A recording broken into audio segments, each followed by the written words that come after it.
Good evening and salutations, my Days of Our Lives fans. You know what? Let's start with Ben for a minute.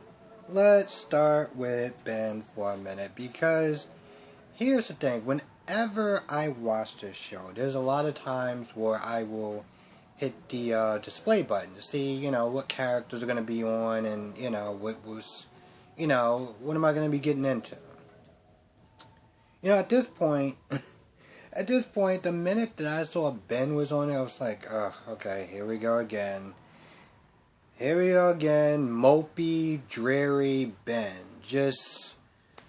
Okay. So Ben is at the cabin. Rafe gets there, he's like, yeah, I heard disturbance and, Sean told me that you were here, but that was yesterday. I'm like, bro, so let me get this straight. You've been at this burnt down cabin for 2 days. Are you kidding me? You've been here for 2 days straight? What is wrong with you? When I heard he was at that cabin for 2 days, I was like, bro, what are you doing? Now he's sitting there looking at the divorce papers and wondering if he should sign them or not. And, listen, I've never been married before, but I can imagine if I want to get away from someone, if I want to, listen, we didn't work out for X, Y, and Z reasons, let's just go our separate ways. And this person, this girl decided not to sign the divorce papers, I would be pissed. So, the whole time, you got Rafe that they're trying to, give him advice on what to do. Talking about how Hope is and how Hope and Sierra are very similar. And he tried to do the exact same thing. And all Hope wound up doing was just, giving them brand new divorce papers to once again sign.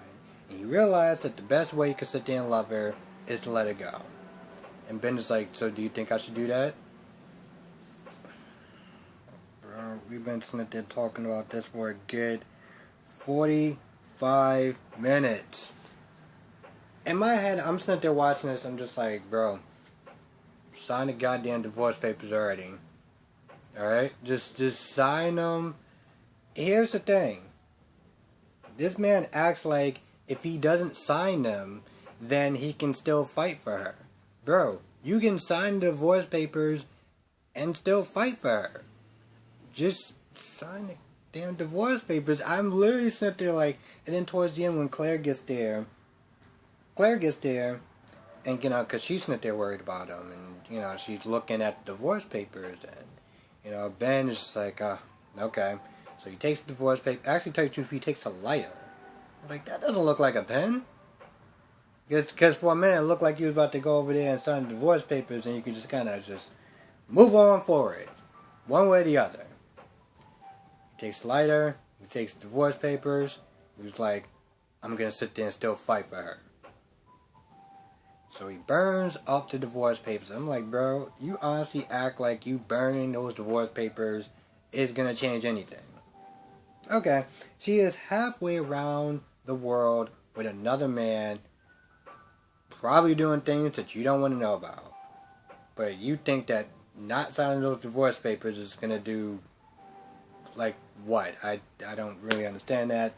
But, yeah, so we pretty much just saw an entire scene of will or will not, will or won't Ben sign the divorce papers. And he doesn't sign them. So if you missed it, well, I can just tell you that now, and this way you don't have to lose an hour of your life so that they're wondering that this man actually signed the divorce. I'll honestly tell you the truth, I think at this point, even if people didn't watch the episode and they kind of got the idea, like, oh, he got divorce papers, will he sign it? Yes, Ben, he's not going to sign it. But, yeah. So. Now, Claire is at the house, sweeping, and Sean is like, what's going on? Like, you need to be resting. And, Claire's like, no, I'm good. I got all this, this energy. I want to do something with it. I was like, so you want to sit there and sweep a floor with no dirt? What are you doing? What are you sweeping? Dust? why don't you just get like a little duster or something? Because this just looks silly. This just looks stupid. What are you doing? So I had a good laugh for a few minutes. So that was fun. But pretty much, Ben is not the. Claire's like, I'm worried about Ben because he's lost without Ciara, and I'm like, that's true to some extent, but that's also kind of sad because you should be an independent character and be able to do stuff without like, I don't know, like I get it to some extent, but this mopey, sad, dreary version of him I'm not feeling, and I haven't been feeling it for a long time.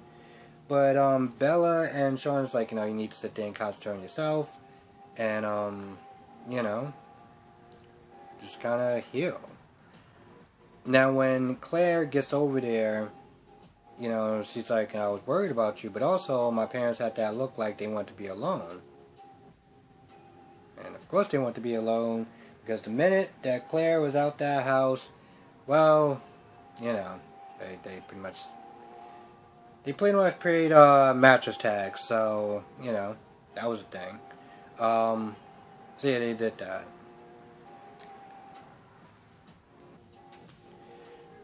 Now, let's go to, Sierra, no, not Sierra, Chanel and Allie.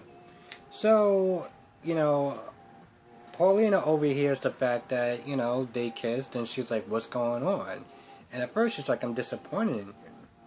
And then, Chanel has that look, and, at first, I'm sitting there wondering, like, why are you disappointed? But then, Paulina's like, you didn't tell me. Like, you didn't tell me, like, you were into girls or anything like that. Like, like, why are you hiding this from me for? So, in this, I guess, convoluted way of trying to explain it to her, Chanel's like, oh, I'm not into girls. And then, Allie's like, yeah, I'm not into girls either. So Paulina at this point is like, okay, so, like, well, y'all just kissing for funsies, for practice? Like, well, what's going on? So, Chanel's like, sometimes I'm into girls, sometimes I'm into guys. And that's when Paulina's like, okay, so you're bisexual. And she's like, no.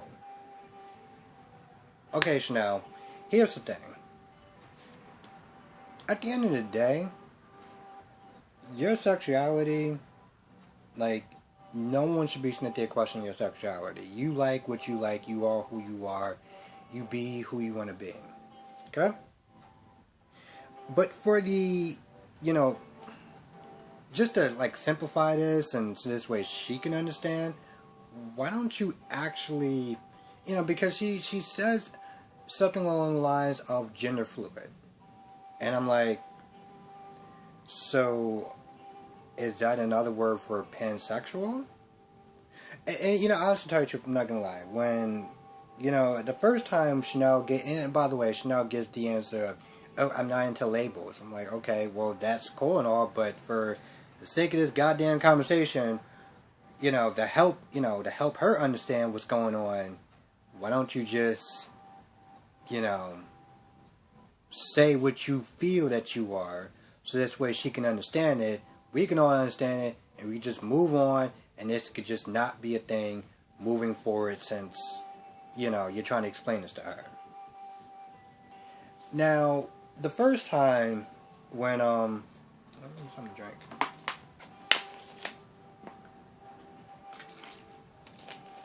When Chanel was like, she gave the same answer to Allie, I had to sit there and look it up, because I want to sit there and be somewhat sure. And the best way that I tried to sit there and understand it, as far as pansexual, is a movie called Star Wars Han Solo. There's a character, what the hell is his name? Lando? Yeah, I think that's his name, Lando. So, Lando, without them actually saying it, it's considered, in that movie, whatever, or the universe or whatever, as pansexual. So it's more of being attracted to the actual like person, not so much as what they are. You know, I mean, he seemed like he was having a thing with one of the droids. So it's not so much as, you know, like I'm into girls, I'm into guys, or whatever. It's just I'm into that person for who they are. Um, and granted, listen, I'm not an expert. I am straight, and you know, I say that because I can't sit there and speak for particular sexuality that I'm not. But that was just my best way of understanding it, and I guess trying to explain it as far as this review is concerned.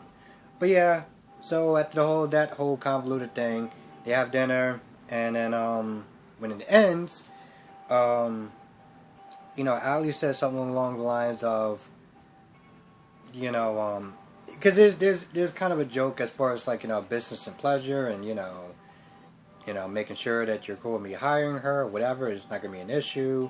Allie's like, I don't really care if they, would have thought that we were together or whatever. So once again, Chanel has that look in her eyes, like she still wants to be with Allie.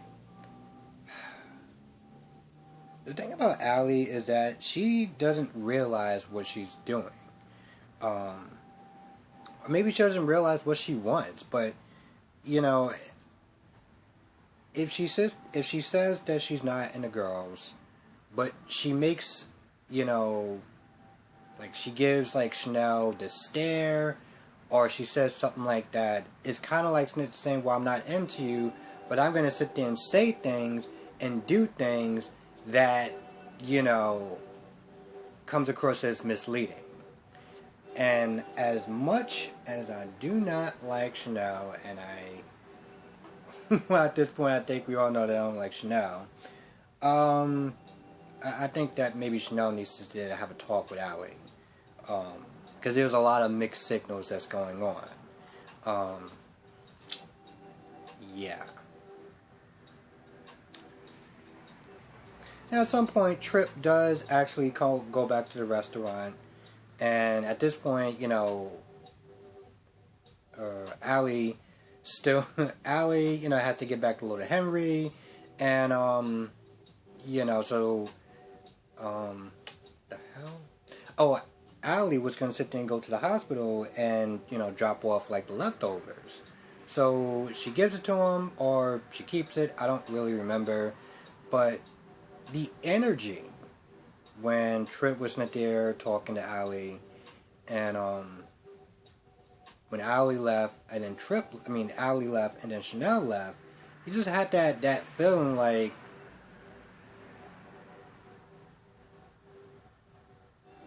like that looked. I mean, kudos to the actor, because the expression just told it all. Like he was just like, what?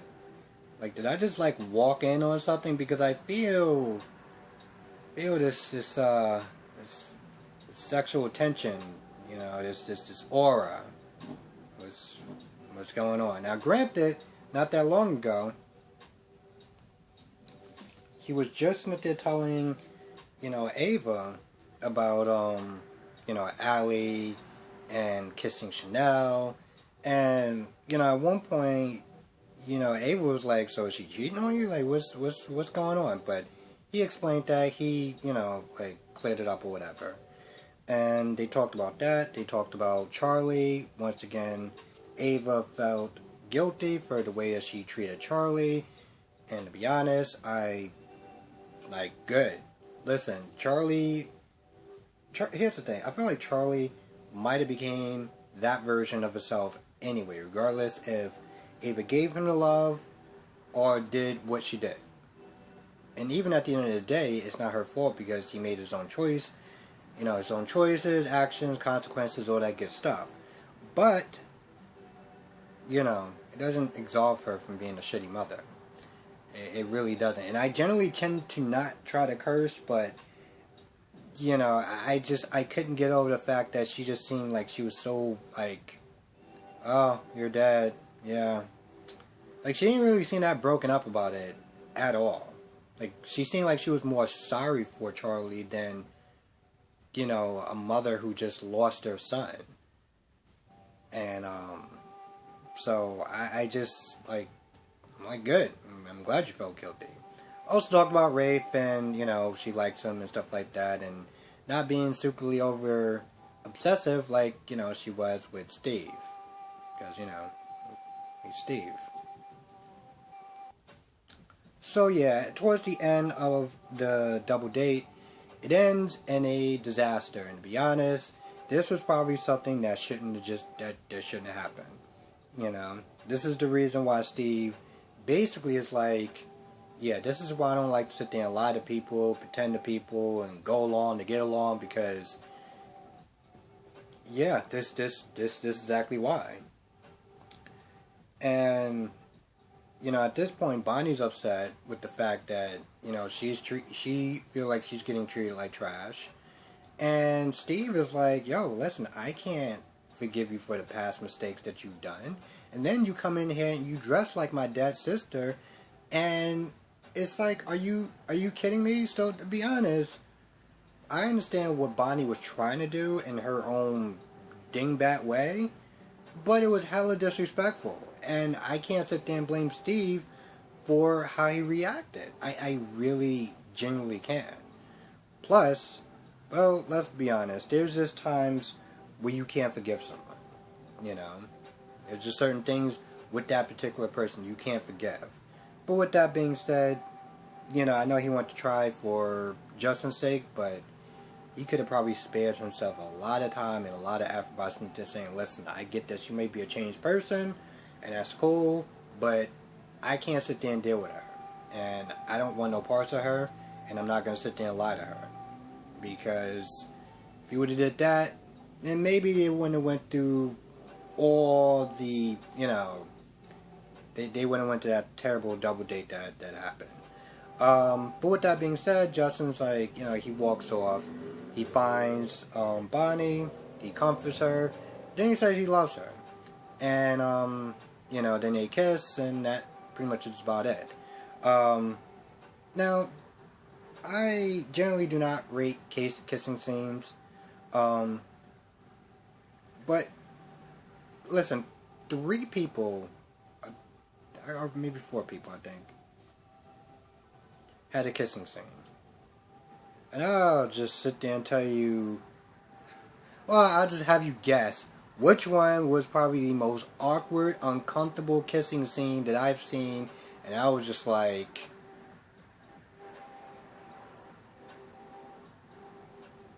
okay, well, I won't be able to sit there and eat for the next 20 minutes, so, thank you for that. The hell was I saying now? Oh yeah, Bonnie and Justin kissed. So they kissed. Now, Paulina, well, Abe decides to walk back Paulina to her apartment. Which, I'm not gonna lie, this was probably the best thing that happened in this episode. When they went to her door, it said 227.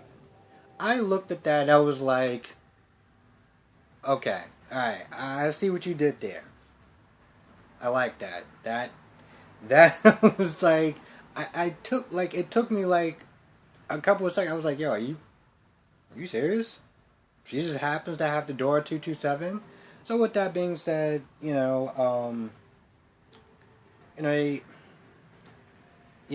Paulina thanks Abe for the backup and stuff like that, and just kind of helping her navigate through that awkward conversation that they had before.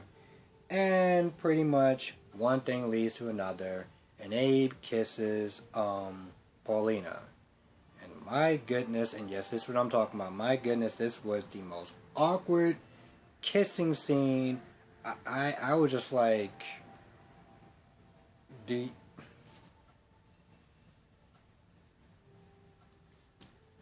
what are y'all doing? What is that? I'm confused by so many different things, because I don't know if Jackie was ever in a soap opera before, and I know Abe has been on this show for a while. I don't know if he's had any practice scenes with like kissing scenes or anything like that, but what the hell were they doing?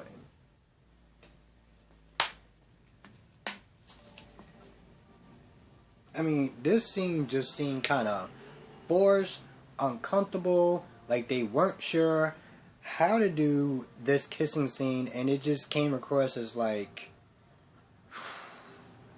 this was just uncomfortable to watch.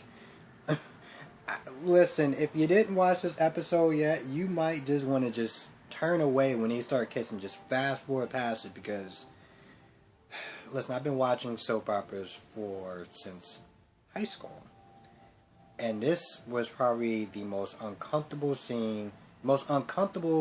kissing scene I think I've ever seen in my entire life. And I hope that if they do it in the future again, that looks a lot better than whatever the hell they were attempting to do. And I'll leave it at that. And the last little scene is pretty much just, Steve was like, yo, listen, I tried. I did. I tried. And, Kayla was like, like, she looks at it like, oh, I know you did try. But now you're going to have this whole big awkward thing with Justin, And,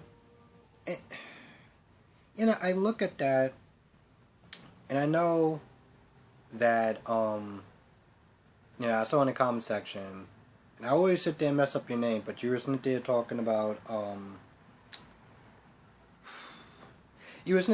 how they should have tried harder to, be there for Justin and sit there and try to support him as far as, meeting Bonnie and kind of really giving it a good effort. And you are right. And they should have did that, but at the same time, the thing about feelings is that they're not logical. And, no matter, despite the time or whatever, at the end of the day, Steve is going to feel like how he feels, and he's going to react the way that he's going to react. Again, he doesn't like doing phoniness and stuff like that, so, yeah. I totally understand where Steve is coming from. I just think that he should have tried to not placate Justin, because he just made the situation a lot worse by giving it a somewhat college try towards a situation you knew you weren't going to be completely comfortable with, and you knew in your heart you weren't going to sit there and give it 100%. So,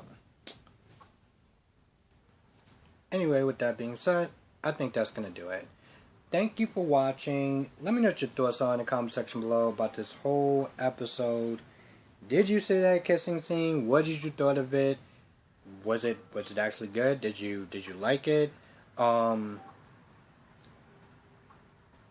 definitely want to sit there and hear opinions about it, and just the whole episode in general. And also my somewhat muddied up explanation of what Chanel has said, as far as, pansexual or gender fluid or whatever, you want to sit there and call it. Anyway, with that being said, I'm going to go. Thank you for watching. Be safe. I will catch you in the next video.